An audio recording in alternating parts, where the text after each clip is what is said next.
We welcome you back to the Eagles pregame show brought to you by SeatGeek. Ben Goldstein back with you, Matt Brown as well. It is week 16. It's the holiday week. Eagles looking to clinch the NFC East in Landover, Maryland, in the worst stadium in the NFL. Northwestern Stadium, the Washington Commanders. Matt, Saturday football, how we feeling? It's a little weird. I'm a college football purist, so Saturdays are always, for me, college football days, but I'm always okay with Eagles football, and if that's the case today, I'm excited for another Eagles game. It could be a big one. There could be some celebrations after this game today.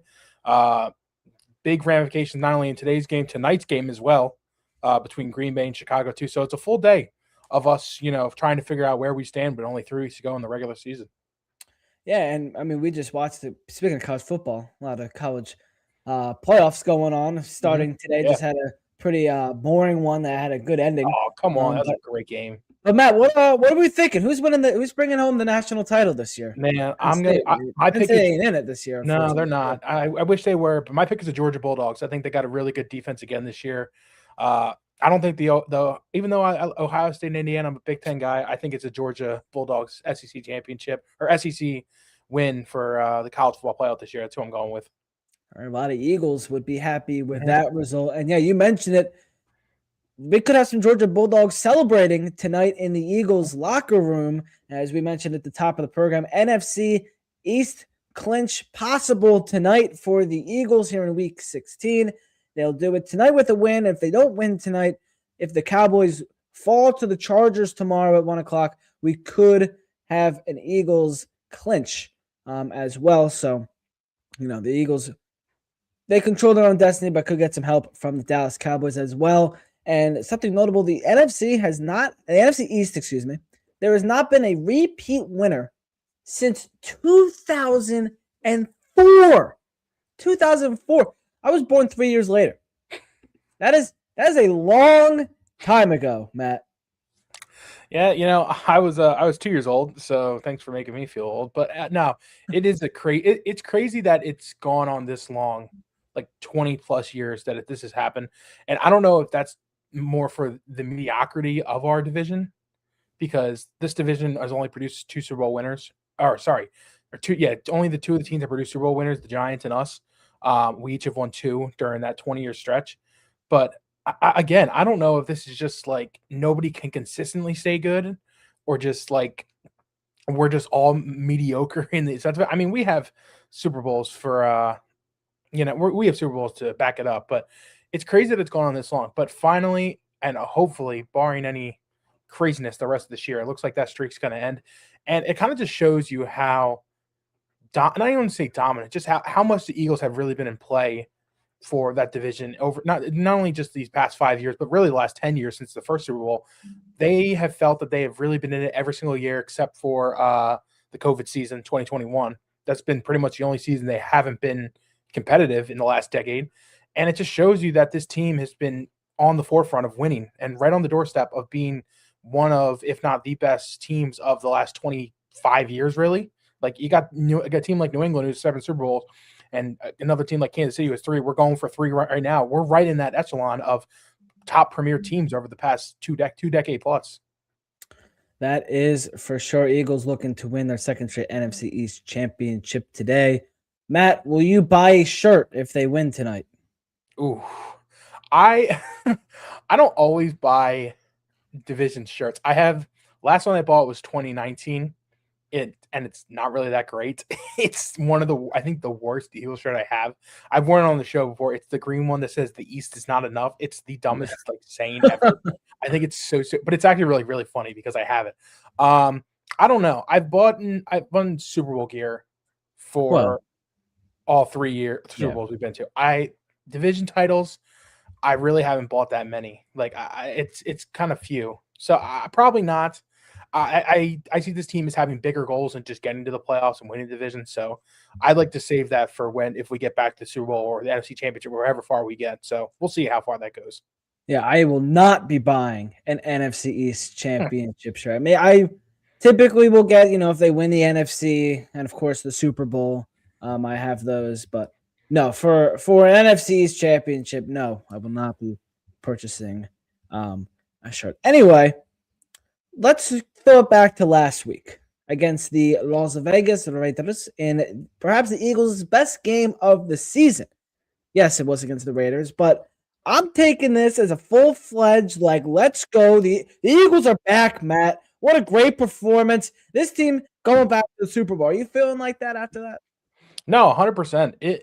It sparked. I hate to feel so like motivated that after just like a Raiders dominant win, because the Raiders are not good. They're one of the three worst teams in the NFL with them, the Giants and the Titans. One of those three is going to have the number one pick in the draft in April. Well, they're going to hold the rights to that pick. But it sucks to just be so motivated out there. I wish it was just against a team that wasn't a bottom three team in the league, but it made you feel things that you haven't felt all season with this Eagles team. What's the number one thing we've talked about on every pregame show we've had this year? The Eagles don't check the boxes 1, 2, 3 of offense, defense, special teams. They haven't done it all year.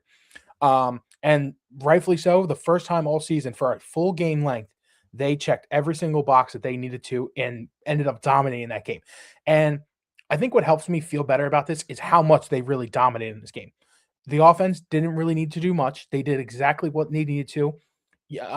Finally had a consistent offensive game plan. It felt through the entire game. We'll talk about more certain guys on the offense who played better and what they did throughout the show. Defense looked great as well. I think that was the best defensive performance. I don't want to say the best defense performance because we've held, Super Bowl contending teams to under 10 points throughout the year. So I don't want to say it's the best one all year, but again, just a dominant performance from defense, special teams doing what they had to do as well. Good punts, setting themselves up well on kickoffs and stuff like that. So it sucks that this is against the Raiders, because if this was almost any other team, even if it was like an Indianapolis Colts, like a mid-tier team, something like that, like right on the verge of playoffs or in the hunt, I would feel like, man, we feel so good. This is such a great win. Like if you came out like looking like that, you can do that to pretty much anybody once you get to the playoffs with 3 weeks to go. And I don't want to upplay it, but at the same time I do, because we're 3 weeks away from the postseason. It's inevitable the Eagles are getting in. The Eagles are going to be hosting the playoff game at Lincoln Financial Field on January 19th, something like that. 18th Maybe or 19th, whatever the date is. They're going to be hosting on one of those days at the Link. It's going to be electric. We know that already. But it makes you feel confident that it could be more than just hosting that game during the wild card round of the playoffs. It makes you feel that, man, this team really has some juice going. This team can really make another run. This team can really get back to the NFC Championship. This team can win the NFC Championship. And honestly, in this year's NFL, it's honestly a pick-em between every single team. There is no dominant team this year. There isn't really a team where you feel like, yep, you're going to the Super Bowl or you're going to the conference championship and you're definitely getting there. You got a good shot to win. It's all hands on deck. There are 7 to 8 teams in the NFC who can honestly represent the NFC in the Super Bowl, and I don't doubt that the Eagles can be one of them. They have the prowess of being there before. Obviously, we've seen it the last 3 years with this team. Then they were winners last year. They obviously can win the damn game, and they show up in big playoff games. They've done it every single time except for the Tampa Bay game in 23, but that's an anomaly of a season, in my opinion, an anomaly of 8 games. But they know how to win when it matters most. And I trust them in that sense. I trust them to make it look, it's going to be ugly. I know it's going to be, but I trust them to that if they're in the dance, they're one of the teams you can't mess with, whether it's at home, on the road. They can beat almost anybody in any atmosphere. And it makes you feel confident that they're finally hitting their stride, maybe. And I hope that continues today, because if it does continue today, you're going to start feeling a lot better about this Eagles team once we get to next month and into the playoffs. Wild card weekend, just to get it certain. Saturday the 10th, Sunday the 11th, and then there is always a Monday night game, so that would be on the 12th. So that would be a wild card weekend game in South Philadelphia. I really want to talk about, we can talk about the whole offense. Before Tanner McKee came in the fourth quarter last week, the Eagles had 308 yards, 6.3 yards per play. It was just a great day. And we'll talk about, some different things that they did that made them look better. But specifically, Jalen Hurts' response was incredible. He, last couple since the bye week, he has been horrible. Had 4 turnovers. Yeah, don't sugarcoat it. He's been god awful. Yeah, he's been terrible. He had 4 interceptions. against the Chargers, along with the fumble. But he went out there 12 of 15 passes, 175 yards, 3 touchdowns, said the second highest passer rater of his career, 154.9, 0 turnovers. I mean, this is exactly what you needed from Jalen Hurts. And, typically the Eagle, like over the last couple of weeks, Hurts has been throwing the ball 30, 40 times. But he only threw it 15 times, and he was very effective, very accurate. Didn't put the ball in harm's way. Made a nice downfield pass to Devontae Smith. A great slanting pass to A.J. Brown in the end zone that really put the game away, made it 31-0. This was vintage Jalen on Sunday. 100%. And that's exactly what you need from him. Obviously, you want him to excel to his best abilities. And his best abilities isn't throwing the ball 45 times a game and being the pocket passing gunslinger that you want to be. He will hit those throws, and he will be a great passer when you need him to. We've seen it a la Super Bowl, many other performances throughout his career. But he was so comfortable in that was the most comfortable I've seen him in a game in a long time. Like, I have not seen him that dialed in since probably the Super Bowl. Maybe the second half of the Rams game / like the first half of the Tampa Bay game. Like that was the last time I really feel like he has been that dialed, and he has been doing exactly what the Eagles have needed him to do. The Eagles don't need him to throw 40 times a game, like I mentioned. They're mixing it. They needed to not only just mixing great plays for him to be able to succeed on the field, but just not put him in the high pressure situations that you need him to. When he gets in those situations, he still does good on third down. And another thing I was really loving was his ability to use his legs. He rushed for 7 times for 40 yards, or just under 40 yards, I'm pretty sure, against the Raiders. He's using his legs when he needs to, and using it to his advantage to pick up first downs, to pick up yardage plays when they're not giving him anything and they're bringing a blitz in his face and he's getting out of the pocket. Letting him just lay back in that pocket and throw interceptions is not his game. Obviously, it's no quarterback's game, but him especially, he has the weapons that are good enough to win him games. And I thought last week was the best play mixing they did all season. They were working him under center more. Even when they were in the shotgun, they were doing good plays from it. They were getting guys open. And I know, again, we come back to the thing, it was the Raiders. It wasn't any really good team. You're never going to see a team that bad on defense in the playoffs. And that's maybe true, but they are feeling good. They're feeling confident. Hurts, that was the biggest, much needed bounce back game I've seen from a quarterback in a while. Like, you have to come back big from that. And I really hope that today he just continues that trend. Now, it's a division opponent, Washington. We'll see how that goes. But if Jalen Hurts can continue to play at this high level, I don't see how the Eagles can be stopped, because he is really the X factor with this team. If he is at his best, I truly feel that this team is at their best. And with the way the rest of their team is playing, again, we're talking about this team going back to the Super Bowl. I truly think that is possible as long as Jalen continues to play at this high level and doesn't force mistakes that he doesn't need to. I mean, the Eagles coaching put him in a position to win. I mean, this was the most rounded Eagles offense we have seen all season. 47 rushing attempts, 18 passing attempts on the day with the Eagles offense. And they were doing it different ways. They spread the ball around. Dallas Goedert got the ball 6 times. Devontae Smith twice. A.J. Brown twice. Saquon Barkley got a couple passes. This offense is at its best when the ball is being spread around. Jalen Hurts, not Lane Johnson. Jalen Hurts is using his legs, and they're going from under center. They had pre-snap motion. Just 3 penalties for 35 yards, and when Jalen's not throwing the ball a ton and putting the ball in harm's way, this is the best. This is the Eagles offense that we saw last year that won a Super Bowl. This is the Eagles offense that will win games. I know it was against the Raiders, and these next, outside of this game, next 2 games probably aren't really going to matter that much, because it seems like the Eagles are really locked into that 3 seed. So this is a time for the Eagles to try new things that they haven't done all year, find what really works, and they found something that worked last week, but we knew that was working already, so where was it all year? It was good to see the Eagles to return to that, and, Kevin Patullo get a little experimental. No, yeah, it's funny? It makes me feel like this team knows how great they are, and it honestly feels like a slap in their face when, like, they like want to try different things, and like they want things to like work certain ways. And it honestly feels like it's not even like a challenge. Like, some of these games, they just like, oh, we're good enough to get there. We know we're good enough to make things right. And it honestly does make you mad in that sense. But this team knows how great they can be. Like it's, and people are saying like the drama is going to be the reason their downfall this year. I would say we had probably the same amount of drama as last season as well. Maybe a little bit more this year because you saw some inconsistencies and some losing. We didn't really see much losing last year outside of the first couple weeks of the season, and then the game where Jalen goes down against Washington last year. You call that a loss, but Kenny Pickett, we saw how great Kenny Pickett was last week against the Raiders.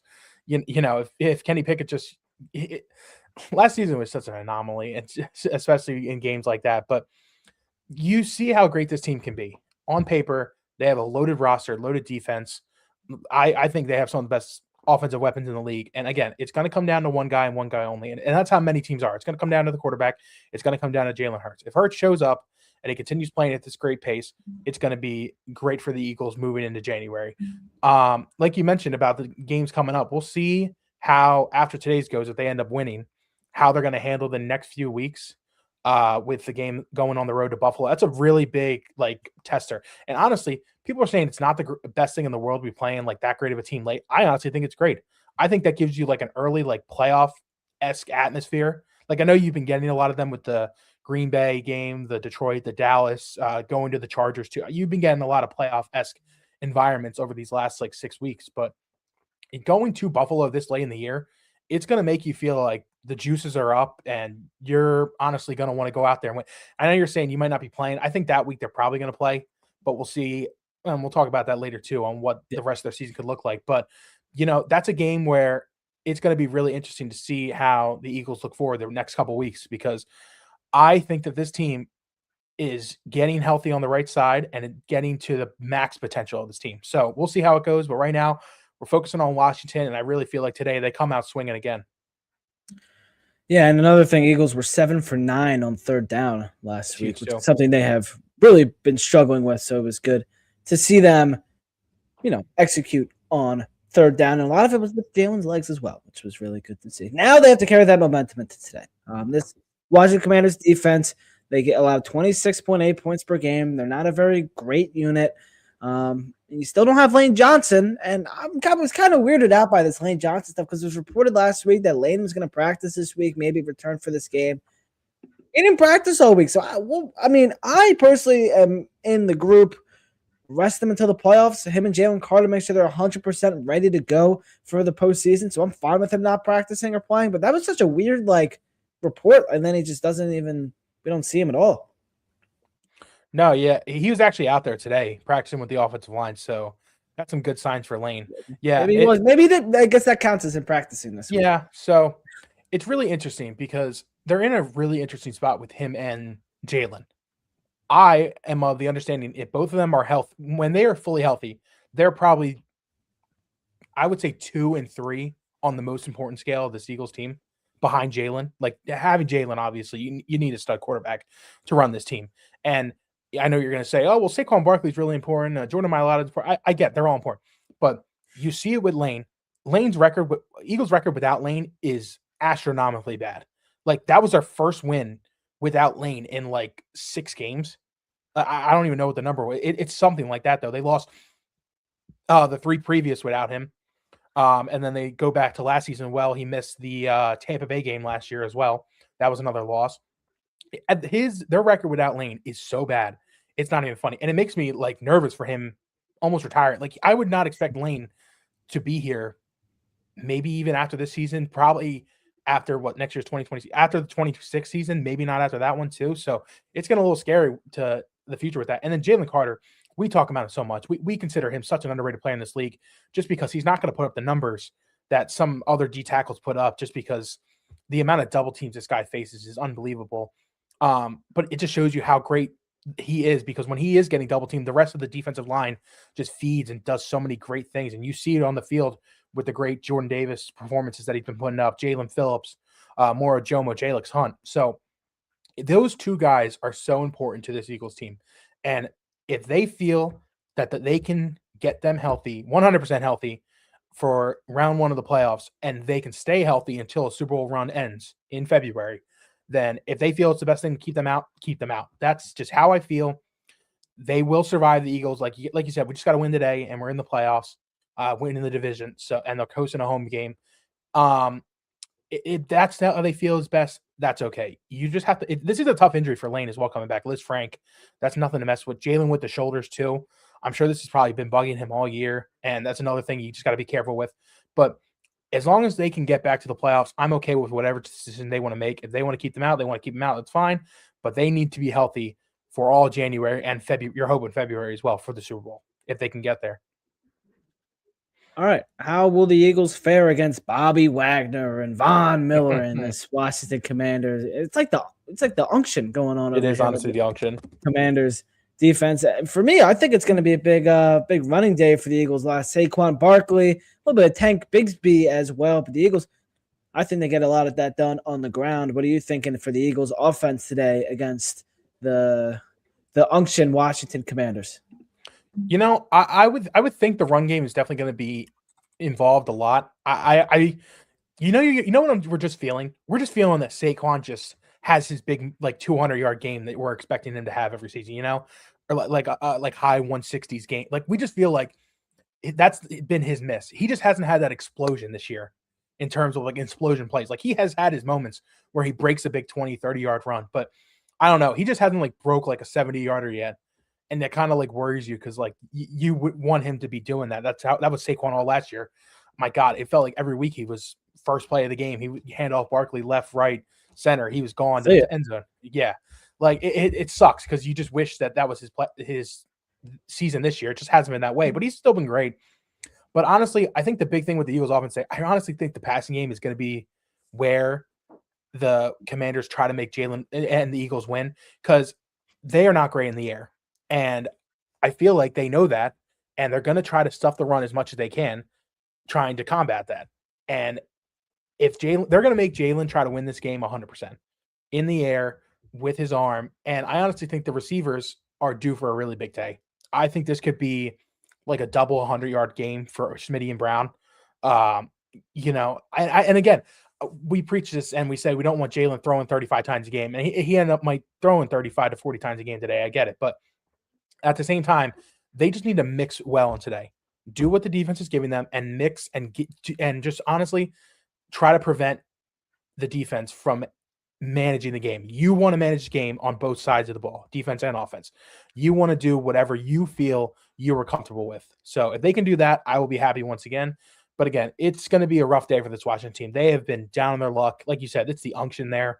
They got so many old guys just rotting. Celtics. There you go. There's the Washington Commanders defense right there. It's not great. It is one of the worst defenses in the league. And a guy we haven't even really talked about because it's been a rough year for him, how different it is. Jaden Daniels is just, been non-existent this year because of injuries and whatnot, and just kind of some poor play when he is on the field. So it's been a really different 360 for this Commanders team from this point last year to this point this year. It is just crazy how big their downfall and how quick the downfall went. Boom, boom, boom, boom. You That's the Paul George anthem, man. Hey, he's playing well. So yeah, that's a big one last night. Turn that music down a little bit. But yeah, we'll see what the Eagles will be able to do today against this Washington Commanders defense. We've said it so many times. They are old. I mean, if the Eagles just do what they did last week, mix some things up, spread the ball around, equal share, running the ball, throwing the ball, they might be okay. All right, here is our trivia question this week. Did you guys do one last week? Yeah, we did. It was Raiders versus Eagles. It was naming every receiver that caught a touchdown from Foles during the 7 touchdown game. I missed LaShawn McCoy. Oh, so you lost. Yeah, man. Well, I had to name a lot of guys, so it was tough. I did name most of them. Riley Cooper had 3. Yeah. G-Jax had 1. I knew Selleck had 1, and Ertz had 1. I didn't get Selleck had 1. Ertz had 1. And then McCoy was the other one. I thought there was only 4. I did not know that it was McCoy. All right, well, Matt Brown on a tough streak. Maybe we'll get back this week. It is the holiday season. Happy holidays. Merry Christmas. Thank you. You as well. Everyone else that everyone celebrates. So our trivia question this week revolves around that. I know we're not playing on Christmas, but we're gonna stretch it a little bit. How many games have the Eagles played on Christmas Day? And what is their record? Again, how many games have the Eagles played on Christmas Day? and what is their record they have played. I'm not going to give you the number of how many games they played. That's the question. That's our question for this week around the Christmas season. So hope everyone holiday season's going well so far. I know. I can think of a few. So there's the hint. It's more than I know. It's more than one. I definitely can think of a few, but how many more than one is the question. Well, we will come back to that question later in the show. Let's shift over to the Commanders' offense before we just talk about and glaze this Eagles defense. This Washington offense, which also felt like just like Celtics Shaq, now it's just like I don't even know how to describe it because Jaden Daniels is out for the year. Austin Eckler tore his Achilles, and Zach Ertz is out for the year with an ACL. So it's just Jaden Daniels, like his arm got inverted, the bone, he had the leg thing. There's just so much going on with him. I don't know why they would even bring him back when they did, just for him to get more hurt. But you're going to get Marcus Mariota today. It's Mariota, not Mariota. Mariota is the correct pronunciation, which he officially said earlier this year. Last week against the Giants, he was 10 for 19, 211 yards and a touchdown. And they're going to their back is Ja'Cory Croskey-Merritt. You never trust a guy with 3 names. 11 rushes, 96 yards, and a touchdown. And the Terry McLaurin, of course, is their wide receiver 1. How do you look at this Commanders offense? Because, like, we haven't seen Washington all year. It's very weird. Week 16, our first matchup against them. And it's just like a completely scrambled around group. You know what's funny? Even if we play them like week 6, this would be a completely different offense. Like, it's crazy how up and down this team has been. I feel like the Commanders' offense has not been the same in any single game they played this year. I feel like they have like had a mix of like different guys all season long. Like at different almost every game, it either feels like an injury or a guy's coming back and then he gets injured again, or just like it's been crazy how this year has went. And I mean, I don't think the Washington's offense has been the same for years. Like I feel like every year they've had something different going on. Yeah. Like no, 100%. Like it used to be just a cycle quarterbacks. Now they had some stability, but no, and it feels like just the cycle of like weapons too. Their most consistent thing was Zach Ertz, and I pray for him. My God, that was hard. I don't know if you watched a Hard Knocks episode. That was a heartbreaker, man. Oh my God. Part of me just hates that. Like, obviously, I hate the Commanders, but part of me, just as a Ertz guy, like I was such a big Zach Ertz fan when he's here. Obviously, people are still too. We have so much love for him. One of the all-time Eagles, and it was just so heartbreaking to watch that injury because you're never rooting for injuries, man. And just seeing him, and I hate to say probably a career ender, seeing him on the field just crying, it was brutal to watch that. And it's honestly been brutal for the whole team as well. It's just been injury after injury for this team. Daniels has honestly felt like RG3 back during his early days in Washington. Like he just wants to play so badly, and they want to play him on the field and just get him better and get him, acclimated to the NFL and get him in this league. But sometimes injuries just aren't worth it. And I understand why they're leaving him out the rest of the season, get him healthy for next season and move on. But like you said, it's been a revolving door of just injuries and inconsistent play. Terry McLaurin missing a ton of weeks this year. That Austin Eckler injury early in the year pretty much swallowed up their run game. Chris Rodriguez and Bill Croskey-Merritt has been the guys that they've relied on. And those two guys have been a career backup and a 7th-round rookie that have had to stabilize their running game without Daniels, especially without Daniels too, who was a large portion of their running game. And he really has been able to scramble this year. So yeah, this Washington offense is not great.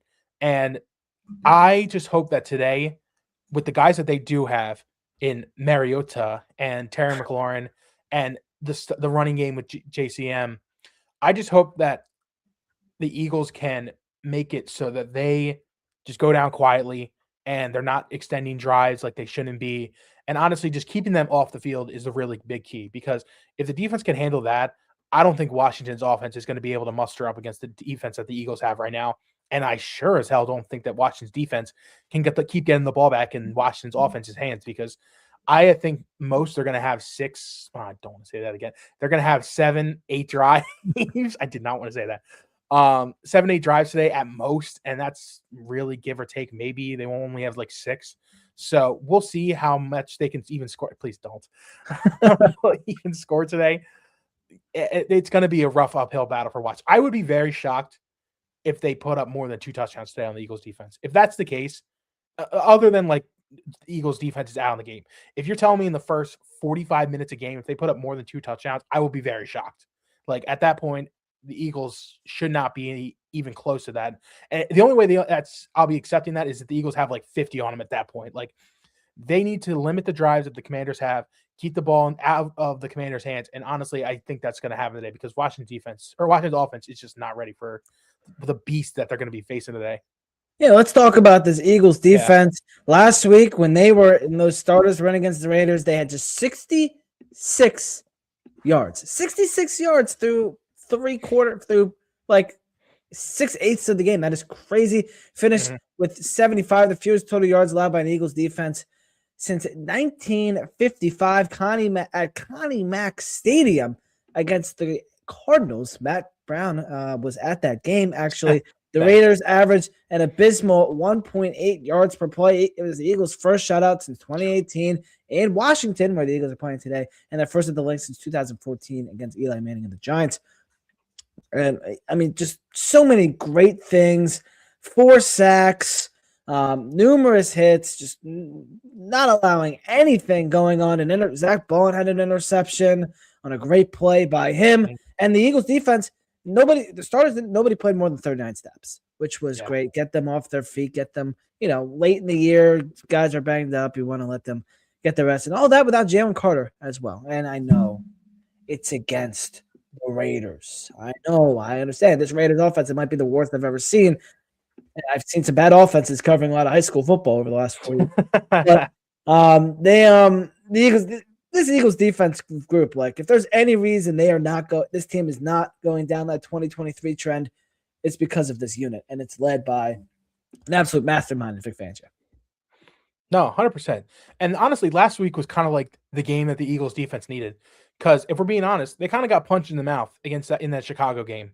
Like that was very, like, not only inexcusable, that was like just uncharacteristic of them to let 2 guys rush for 100 yards against you. Are you kidding? You let over 200 rushing yards to just running backs? I think it was like almost 250 as well. Yep. That is just so uncharacteristic of them. And then the Chargers games happened too. And the Chargers game, they were better. You can't blame them for that loss, not at all. Jalen 5 turnovers, that's the clear loss in that game.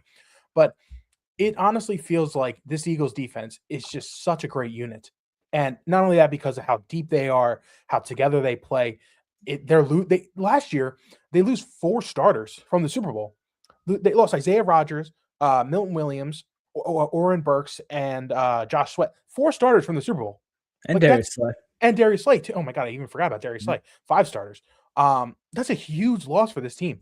And to come in this year with the depth that they have and the depth that they built, it has just been a remarkable thing. I give my hats off to Vic Fangio. Like, assistant coach of the year, he probably ain't going to win anything like that because they're going to give it to, whatever hot coordinator is right now. I don't even know. I can't even think of a name, really, that come off the top of my head for assistant coach of the year on who would be great with that. But hats off to Vic Fangio, man. He continues to blow my mind just how great he could turn teams around, because one week it feels like the sky is falling for this unit, and then the next they come back and they have a dominant performance again against the Raiders. But I don't care. You're holding an NFL team with, decent playmakers as well. Brock Bowers and Ashton Genty are great players as well in that defense. Trey Tucker and Kenny Pickett. I get it. It's Kenny Pickett, but still holding them to under 100 yards in a game is incredible. Like, and Cooper DeJean after the game was even saying, like, we were trying to hold them under 100. And that just shows you how great this group is together, connected. And it just shows you how great this team is and how this team rides to the defense. And my shift in tone towards this team as a defense first team really shifted, in my opinion, in the Super Bowl against the Chiefs. You really felt like, wow, this team was always great, but this team is really great because of this defense. And I just wished that it rolled over to this year, and it finally is. It finally feels like this defense is the driving force of the team, and they really roll through the defense. So I'm hats off to Vic Fangio. This defense has been phenomenal. I hope it continues today. Like I said, I would be very shocked if the Commanders score more than 2 touchdowns in the first 45 to 50 minutes of this game, because this defense is just rolling right now. And it's no better time for a defense to be great than right before the playoffs. I mean, they play 17 games for a reason, and by week 16, it's great to see that this defense is back to its elite form. And Yeah. I mean, we've seen it throughout the season. But I want to talk about that Raiders offense because Kenny Pickett sucks. That line is awful. But like Ashton Genty, that guy needs a good offensive line because he's going to be special. Like watching him just stand there. Like we didn't get the handoff was great. Brock Bowers is an incredible player. Those two guys, they need a quarterback. They need some weapons. Like what if let's say you're the Raiders general manager? What in the world are you doing? You know, it really just kind of feels like starting from the Eagles core, and that's starting with core guys, offense and defense. Eagles had that a long time for Lane and Jason Kelsey. On the defense, they had Fletch and BG. You kind of need those foundational pieces. You have one in Max Crosby. You got to start building that offensive lineup. But like you said, the quarterback is the main thing. I really hope Fernando Mendoza ends up in Las Vegas because I think that's going to be a really good quarterback for them. Him or Dante Moore would be really good. That's they got to hit on the quarterback, and that's how most teams are and most teams play. But right now, they need to hit on that quarterback and just build up and build on that core. Because like you said, they got playmakers on that team that they should be honest. Max Crosby, Brock Bowers are probably arguably the two best at their position. I probably put Crosby just behind Myles Garrett in the edge rusher department. Brock Bowers is clear. Him and Trey McBride, number one tight end, 1A, 1B. And Genty, like you said, he is such a great runner, and he's going to be a really good player for this league. But they do have to fix some cores in that Vegas team because it's going to take a while for them to get better. I mean, you got Tom Brady running the show and your young quarterback coming in, you really something's got to be feeling good. Something's good has to happen when you got those two together. All right, let's talk about Nick Sirianni a little bit. He was receiving a lot of heat from me, from everyone. I mean, I've been big on this Nick Sirianni offense thing over the last couple of weeks, but there's some things that he does control. A big thing that he does control is how his team comes out in response. The last 2 weeks, there have been horrible responses, but last week, they responded great. He was able to turn his team around on a short week and go out there and absolutely dominate. And now he is on the brink of a fifth straight playoff appearance in his fifth season as a head coach. You can't deny the dude's just all the dude does is win, which is exactly what you want from a head coach that doesn't really do much. But, like the things that he does control right there, that's certainly, that's good for some like myself to look at and like, hey, you can't deny this. No, 100%. I'm really impressed by his ability to keep this group together. I really don't know how he does it because like they have a lot of voices in that locker room, and he finds a way to shut them down. I have never really thought Nick was a bad coach. I think he is up there for one of the better coaches in the league. But his style, I just don't love, his style is very critiquable. It's very easy for people to just say that this guy has no idea what he's doing. Like he's obviously losing this room. Like you could say all them things, but he manages to keep it together, and I always give him props for that because I don't know how he does. But I do think that just more of the blame should have been on him a little bit for not really letting this team get going as quick as they should. And I think part of that reason is because you know how great this team can be. This team has the talent to go back to the Super Bowl and win the whole damn thing. But he has found ways to just keep them going, keep the positivity in that building. And I give my hats off to that because it's been really impressive to see what he's been able to do with this group. And like you said, nobody wins 5 straight playoff games or 5 straight postseason appearances in a row. Nobody does that. Like that's a really impressive stat for him to accomplish. And I just hope that one day we look back and we just don't take this for granted this time.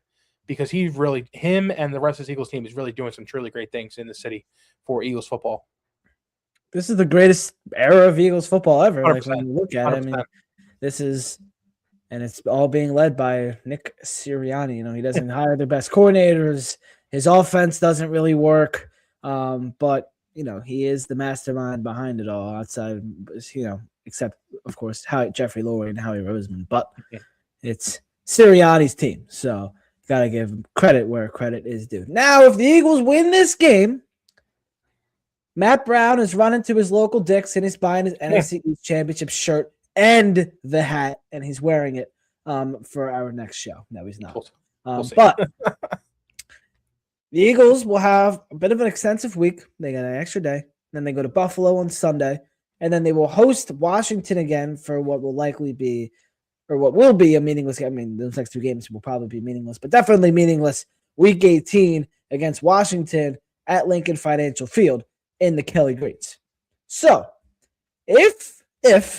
when the Eagles win this game today, and you'll see Matt out at Dick's, how should the Eagles handle these remaining 2 games against the Bills and the Commanders? We've alluded to a little, we've talked about it a little bit earlier, but let's tone down, put the gavel down. How should the Eagles do it, Matt? I think they need to play it by ear. We'll know a little bit more tonight how this goes if the Bears end up picking up a victory tonight over Green Bay, because we don't have that tiebreaker over Chicago, unfortunately, because of that loss back on Black Friday. But we'll know more tonight. They still have a shot at the 2 seed. And people will say, well, why is the 2 seed so important? Well, look at last year. Last year, we had the 2 seed. End up going all the way back to the Super Bowl. And in an NFL and an NFC, in my opinion, that's so wide open, we just saw Thursday night the Rams and the Seahawks battle for top spot in the NFC West. If they're most likely going to match up once again in the playoffs, once again back in Seattle, and people will say, "Oh, well, Seattle will handle it again." Seattle, I don't even think Seattle really. The only reason they won that game is they got a little hot late with a punt return, and they went for 2, by the way, to win that game. The Rams are just as capable of beating them. And honestly, if you get the Rams back in Philadelphia again, or even if San Fran gets to that 1 seed, San Fran is very beatable. There is very good odds that the 1 seed does not make it back to the NFC Championship, because the 5 seed is going to be either the Seahawks, the Rams, or the Niners, maybe even the Packers or the Bears. Going to be a good team, a very good team at that 5 seed. So getting the 2 seed is a very, very important thing, in my opinion. It keeps you at home, something the Eagles have only won in this core is only won at home in the playoffs. They've never won on the road. That's a huge factor in this whole thing. You want to stay at home as much as possible in the playoffs, and getting the 2 seed nearly guarantees that. It guarantees you that it gives you a good enough chance to host every single playoff game that you play until the Super Bowl. And that's honestly a great thing that's needed. So they will play it by ear.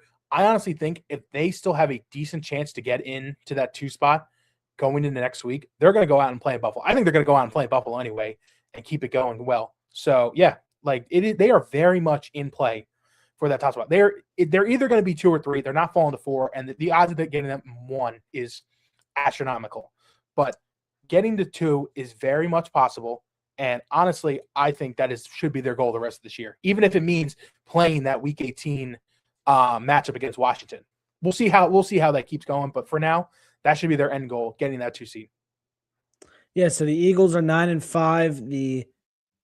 The Bears are 10-4, which could obviously change tonight with how that 8:00 game goes, which is Packers against the Bears. The 1 seed, it's whoever comes out of the NFC West is going to be that number 1 seed. But yeah, so there you have it. And then the Packers 9-4-1. That could be interesting. But the Eagles do have the tiebreaker over Green Bay. So right now, I mean, it looks like the Eagles are going to be matched up with the San Francisco 49ers, who have a better record than the Eagles. 49ers, a quiet 10-4 team. It really feels like whoever wins that NFC West is going to win the Super Bowl. It does feel like that. I think the Eagles are still in play. We've been talking about it. They have a great defense to get there. And honestly, they're the team that's been there. They've been there, done that. Been the team that can come out of this. And they kind of feel like the Chiefs. You just expect the Chiefs to get to the AFC Championship every year. I expect the Eagles to just be in play for that as well. This is a great site. Detroit, Dallas, out of the playoffs. Not something I think we all crazy. Specifically Detroit. I don't think that's something we all expected to see this season. But if the Eagles do play their starters, which they definitely will against Buffalo. I highly doubt they will against Washington. It's a good time to try some new things. See what you can do. Be experimental. You don't need the win. It's always been nice, but bring in some good mojo into the postseason. But it's a good chance for the Eagles to try some new things, be a little bit experimental, and try and mix some things up a little bit. Yeah, 100%. So we'll see what they do when they clinch tonight. And you'll see Matt at Dick's or Rally House. What's your preferred spot? For gear like that, probably Rally House. Probably Rally, after the Super Bowl. after the Super Bowl, I went to Rally House. The line was out the door. Yeah. And by the time I got in, there was nothing. And I got there pretty quick. Like I went like an hour and a half after the game ended. Like there was nothing left. I go to Dick's. Crazy. They had mounds of shirts, mounds of sweatshirts, and the Dick's line was longer than the Rally House line as well. So Dick's Rally House only had shirts. Dick's had the hoodie, the hat, the shirt, the beanie. Dick's. So Dick's, if you ever need a spot, always go to Dick's after the team wins a championship. They got the good stuff. It used to be Modell's, but Modell's. Modell's. That was all. That was it. Not in business anymore. All right, let's look at our inactives for the Eagles. We got Josh Uche, Sam Howell is your third quarterback, Mac McWilliams, A.J. Dillon, Cameron Latu is inactive for the first time this year, and then Lane Johnson and Jalen Carter. So second, another game with that Lane and Jalen. We knew that coming in, but those are your Eagles inactives. Meanwhile, for the Washington Commanders, we got Jaden Daniels, running back Chase Edmonds, tackle George Font, tackle Laramie Tunsil, tight end Colson Yankoff, and defensive tackle Eddie Goldman. So those are your Commanders inactives. I mean, a lot of those guys that are not playing are on the injury report, or on the injured reserve. Excuse me. So, that's why you don't see a lot of those guys there. All right, notable matchups, Matt. What do we got? What are we looking for tonight? Eagles, Commanders, looking to wrap up the NFC East. So, notable matchups, number one has to be the Eagles wide receivers versus the Commanders, just secondary in total. Like I mentioned, they are bottom barrel. I believe they're 29th in yards per game. The Commanders secondary, just not a great thing. I honestly expect the Eagles wide receivers to have, I don't want to say big day, but I just think a collective big day, Like I mentioned earlier, I feel like this could be a really easy day for Smitty and AJ, both to be 100-yard receivers. I think through the air is where the Eagles are going to get most of their meat for offense today. And I think they're honestly just going to tear up that Commander secondary. So it'll be a big match. If that doesn't happen and the Commanders secondary can somehow lock them down, it'll be a really interesting way to see how the Eagles can win this game. So that's noble matchup number one. Noble matchup number two, I have Terry McLaurin versus Quinyon Bay. Man, oh man, this is the first time it's Terry versus Quinyon where Quinyon isn't a rookie. Like they matched up 3 times last year during the season. This is Quinyon at his best. Quinyon Mitchell, by the way, oh my goodness. They have been, I meant to mention this earlier. Quinyon and Coop have been so great once again for this team. Like they have honestly been carrying the secondary for what feels the majority of the season. Coop and Quinyon are 1 and 2 this year in single coverage defensive snaps without allowing a touchdown. That is huge. Like that just shows you how locked down they've been. Quinyon has been locking down number one wide receiver after number one wide receiver. Terry McLaurin is the biggest weapon on that Commander sideline. He is going to be in Quinyon Bay. So I'm really interested to see if Quinyon can keep that up and keep his quest. I think he's going to be probably first team all pro this year. Like he is very likely going to get a corner spot on that first team all pro list. So great for him. I'm really looking forward to seeing what he can do against Terry tonight. Quinyon Mitchell might be the best player on the Eagles. He might be. I mentioned earlier. Nobody knows it because nobody knows it. Yeah. Because his name is never said and we never see him because they never throw the ball his way because he's just so good. It is the Revis Island effect. I'm not saying he's good, Darrelle Revis. I am not. Darrelle Revis, oh my goodness. I'm such a big Darrelle Revis fan. Darrelle Revis was so good for me growing up, and he locked down everybody. But I see so many shades in that in Quinyon, and he is getting to that level, man. He is getting to that lockdown Quinyon Bay for a reason. You go on that island, you ain't coming back, man. He will lock you down all day.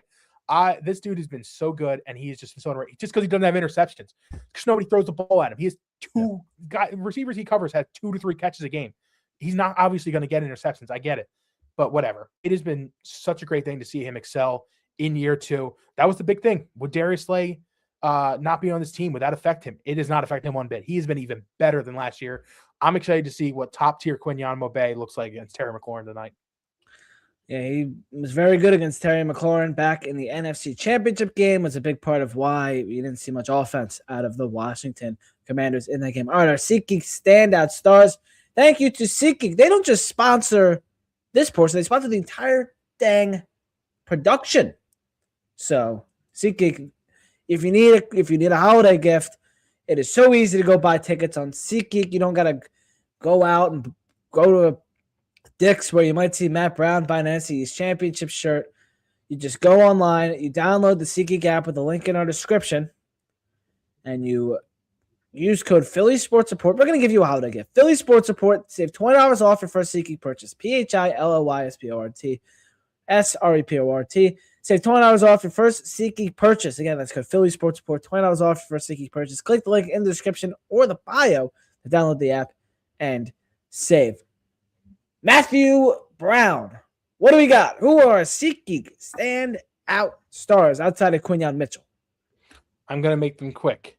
Obviously, Quinyon is one of my defensive ones. I just cast him up a little bit. But my other one, Devontae Smith. I feel like Devontae's due for like a big game. Like he always shows up against Washington. We've seen them crazy catches against them. He always catches the deep ball game. It feels like I think he's going to be a big factor in the receptions game today. I can see him getting up towards like 7-8 catches today. He's going to be a massive factor, I think, in this game. And early on, too. I think they're going to want to take a lot of deep shots against his really bad Commander secondary. So my number one, obviously, is Quinyon. I kind of gassed him up in that first section of notable matchups. But Devontae Smith, I feel like they want to feed him a little bit today. And I think he could have a really big afternoon. Really big we are approaching kickoff here. Our locks of the game, Eagles minus 5.5. Over under is 45.5. Matt, what are we thinking today? Ooh, man, locks of the day. I have to go. I just gassed it up as well. Devontae Smith, anytime touchdown. I feel it's coming. I feel like he is due for a touchdown that he's not been. It has been the A.J. Brown show, the Dallas Goedert show. It finally feels like the Devontae Smith game. Like I mentioned earlier, Hurts is going to be big in the air today. I think 216.5 is his number. I'm hammering that over. I think easily he is getting that today. And I think it's going to be a big reception day. Brown, 5.5, Smitty, 4.5, Dallas, 3.5. I'm taking all the overs on those. I really think it's going to be a pass-heavy day for this Eagles team. Not that it's going to be non-running the ball. I think Saquon will get his lick, but I honestly think today is more of an air game for this Eagles defense. And for all you defensive sickos, Quinyon Mitchell, first interception today. I'm feeling it. I'm feeling first one of the year today in week, what are we in, 15? Week 16. Week 16, first interception. All right, our trivia question. How many games have the Eagles played on Christmas Day, and what is their record? Matt, give me an answer. Man, I know of 2 games, and I know we've won both. The Giants won in 23, barely won that game, and the Raiders won in 2017 during the Super Bowl season. It was Nick Foles' second start. They ended up winning that game. I know those 2. Those 2 and I have 2-0. I feel like there was another one in there. I don't know who it was against, because I feel like their first Christmas game wasn't against the Raiders. I'm going to say 3, and I'm going to say they're 3-0. It's either 2-1 or 3-0. I'm going to go 3-0. Let's go. Now give me the year. I did no idea. I know they didn't play Christmas. Give me the opponent. Who do you think they played? Late in the year, I'm going to go division. I'm going to say Washington in like 2008. Oh, damn. It was the Cowboys in 2006. So the Eagles are 3-0 in 3 Christmas Day games, and they got it over Dallas in 2006. So we'll give you the correct answer because you did answer, I appreciate it. The question. So we'll give you. We'll give you one again. All right. Our FOCO fit check. Thank you to FOCO for sponsoring this portion of the show. Eagles wearing white on green today. Nice. I am wearing my Super Bowl champion shirt because guess who we beat to get there? The stinking Washington Commanders. And we destroyed them. I have my Eagles hoodie that I wore last week. This is the good luck hoodie now. There we go. This is being worn until we lose another game. I'm hoping that doesn't happen until February. Every single time we're wearing this hoodie. All right, thank you to FOCO for sponsoring. If you need another gift, go to FOCO. Matt's getting his NFC East Championship stuff, not from Dick's. He's going to FOCO to get his stuff, so make sure you go over there to get your gear. All right, Matt, give me the number 1 key to this game. We're a minute away from kickoff. Number 1 key. Number 1 key, manage the game to their best abilities. Don't let Washington manage this game. Offense, defense, manage the game the way you want to win it. They want to win it in the air, do it. They want to win on the ground, do it. They want to win a defensive battle, do it. Manage the game the way they want to win. That's my number 1 key. All right, prediction time. Put your predictions in the chat. The Eagles, when they play Washington and they have their starter in, they're not going to lose. Eagles are winning the NFC East 38. And the only reason I'm giving Washington 20 is because the starters will be out of the game. Eagles 38. Commanders 20. It's a big day for the offense, and we're all buying back in tonight. I like it. I have the Eagles winning big as well. 34-13. couple field goals in there, late game field goals. Like I mentioned, this should not be close. This should be a big win for the Eagles. Washington's inferior. It's going to be a big win for the Birds and a big division title win and celebration in the locker room after. All right, thank you all for watching the Eagles pregame show brought to you by SeatGeek. Head over to Fox to tune in to Eagles Commanders. Thank you to SeatGeek and Foco for sponsoring. Read and go to PhillySportsBooks.com postgame for Matt Brown's recapping throughout the week for all of our Eagles coverage and follow on social media for in-game stuff. Ben Goldstein, Matt Brown, thank you all for watching. Merry Christmas, Happy Holidays. Go Birds! Go Birds!